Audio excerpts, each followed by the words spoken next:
programme bi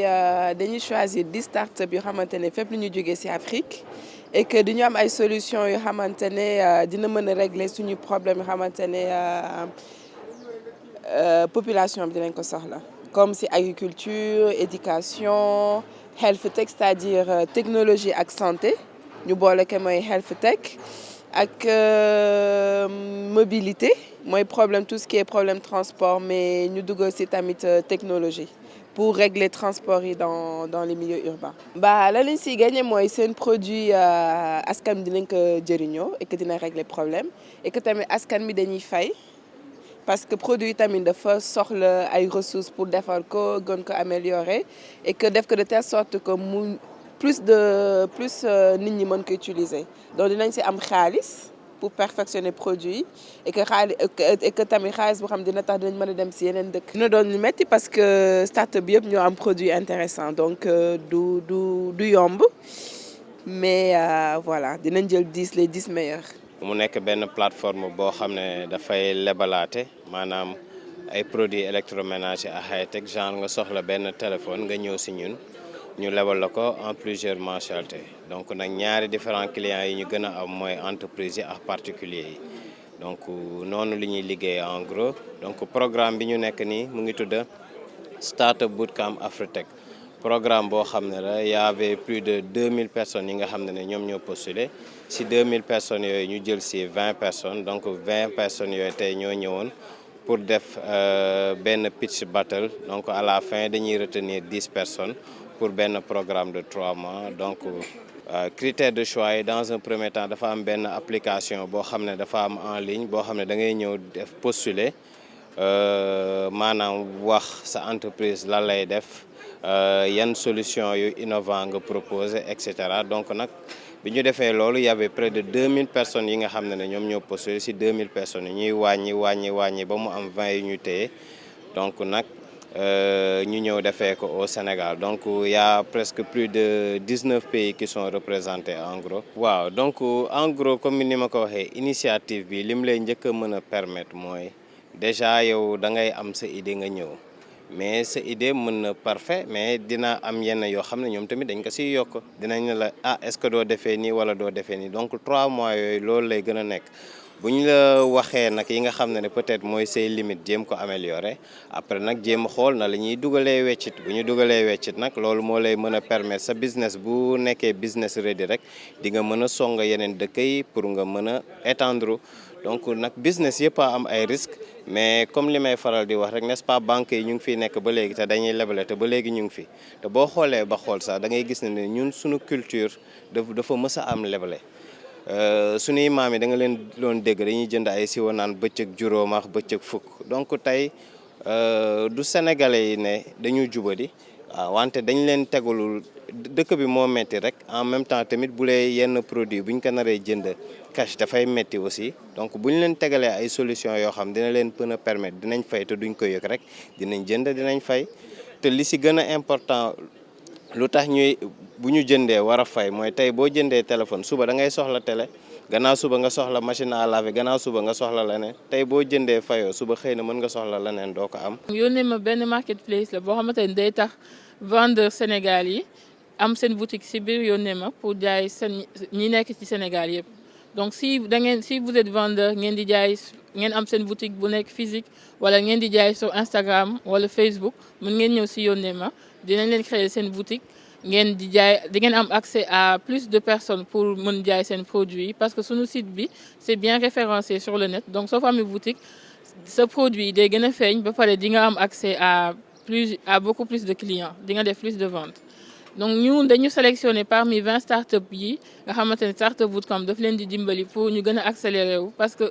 startup dafay soxla toujours ku ko dimbali pour mu dem si beneen point bu gën a sori donc ñun dañuy doog a commencer. On a été shortlisté par Startup Bootcamp donc parmi les 20 tey ils vont choisir les 10 yoo xamante ne dañuy nekk ci benn programme boo xamante ne da leen di permettre ñu yegg fa gën a sori et on est vraiment très content pour ça. Donc si jamais ñu choisir ñu dinañ am financement et aussi accès à yenn entreprises yi comme Google AWS yoo xamante ne dinañu permettre ñu gën a développer yónnee ma et aussi dinañu gën a mën a reconnaître et yegg fi ñu bëgg a yegg dans 2 ou 3 ans. mu nekk benn société entreprise boo xam te ne c'est très jeune entreprise di liggéey ci wàllum transport mais différemment des autres sociétés de transport. Donc ñun dañoo jël ñi nga xam ne ñoom ñoo nekk ci li ñuy woowee informel au Sénégal donc on les a regroupés dans des bases de données dañ leen di xaw a formaliser jox leen formation et di leen dimbali ñuy mën a liggéey ak yenn entreprise yu mag yu nekk ci dëkk. man ko bon dafa amoon benn partie bu ñu doon woowee fast track mu ma fekkoon Maroc donc man defoon naa ko ak ki fi jaar sànq muy Mahir donc ça nous a permis en fait de retravailler un peu business model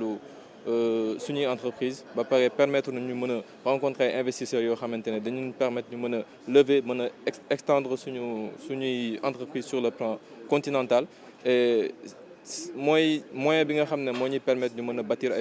ay champions sur le plan panafricain. Donc il y a presque plus de 12 nationalités sur le programme. Au-delà même de pouvoir grandir, ça nous permet de grandir au niveau africain, de pouvoir connaître suñuy confrères ñu mën a xam suñuy confrères africain lan la ñuy liggéey ñoom tamit ci seen i dëkk. En fait concrètement programme bi bu jàllee dinañ ko def ci kanam dañuy rencontrer investisseurs yoo xamante ne moo ñuy permettre en fait ñuy mën a lever xaalis boo xamante ne day booster suñuy entreprise parce que finalité programme bi tamit loolu la c'est pouvoir aujourd'hui Bourg Logistique nekk Sénégal ñu mën ko implanter Maroc mën ko implanter Mali mën ko implanter sur tout le continent et peut-être même en Asie ou bien en Europe. Donc finalité bi c'est pouvoir grandir nous en tant qu'entrepreneurs mais aussi pour que suñuy business mën a grandir aussi. programme bi mooy programme Startup Bootcamp mooy day dimbali ku nga xamante ni ay startup lañu mooy ñu nga xamante ni maanaam ci wàllu koom-koom la ñu yëngu mooy ñu nga xamante ni dañu créer seen entreprise bëgg tamit seen entreprise dem ci kanam wala dem ci yeneen dëkk yi ci Afrique wala ci adduna bi yëpp mun a am tamit ay financement ak ay investissement et cetera léegi programme bi nag tey day sélectionné ñu nga xamante ne ñoo gën a xarañ ci fànn yooyu noonu mooy maanaam ci fànnu bay mi ci fàllu logistique wala ci wàllu ñu nga xamante ni dem bi ak dikk bi wala mun nga wax tamit ci wàllu koom-koom mooy finance donc programme bi nag dafa am njariñ pour population sénégalaise yi mooy ndaxte day créer liggéey day créer emploi mais aussi day créer valeur économique pour population yi. waaw mooy maanaam ñoom ñëpp ay champion lañu quoi ndaxte boo xoolee plus de 20 start-up yu nga xamante ne mooy maanaam fukk rek la ñu mën a sélectionner mooy programme yi day sélectionner rek fukki start-up ci ñaari fukki yooyu noonu. C'est dommage mais noonu la mais dañuy jël ñu nga xamante ni ñoo gën a xarañ ñu nga xamante ni ñoo gën a am ay produits yu baax ñu nga xamante ni ñoo gën a am ay potentiel loolu noonu mooy maanaam mbir mi mais ñëpp ay champion lañu ndaxte dañu démontrer ni am nañu potentiel boobu noonu ndaxte bu ñu accès ba fii ndaxte sélection bi ay junni candidature la woon ñu sélectionné rek ñaari fukk donc daf mel ni ku fi ñëw rek ku fi nekk tey am nga sa place mais malheureusement 10 rek la programme bi mën a jël pour accompagner leen yóbbu leen fu nga xamante ni fu sori ci Afrique mooy maanaam ci àdduna bi tamit pour maanaam seen koom-koom ak seen start-up mën a développer wu. D'ailleurs, c'est une agence bien connue de l'État du Sénégal qui existe depuis 5 ans maintenant, qui vise à soutenir l'ensemble des entrepreneurs sur tout le territoire du Sénégal, quel que soit le secteur. Avec plus de 200 000 entrepreneurs qui ont été soutenus à travers différents types de tickets de financement, à travers différents types de programmes d'accompagnement. Et parmi l'ensemble de ces accompagnements, il y a une partie qui est consacrée à l'innovation et aux startups, qui est en réalité une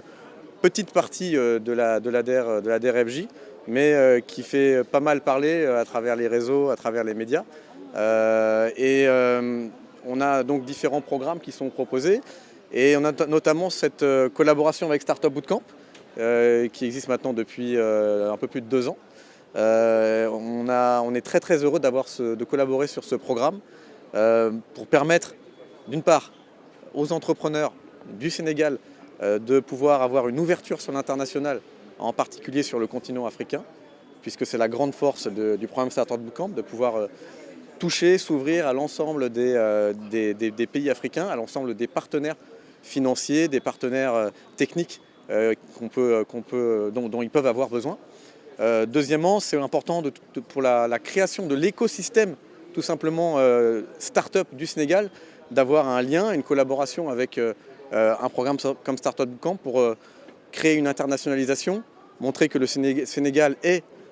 l'épicentre parmi les pays francophones de l'activité des startups. Et ça rejoint tous les projets, tous les grands travaux de l'État du Sénégal, notamment ceux par lesquels nous sommes particulièrement concernés, avec la mise en place du MBZ, Mohamed Ben Zayed Center for Innovation, qui sera ouvert et érigé d'ici 1 an, qui est à Mermoz, qui est comme un bâtiment de 7 étages, qui sera le prochain plus grand hub d'innovation d'Afrique, du continent, mais un des plus grands du monde aussi,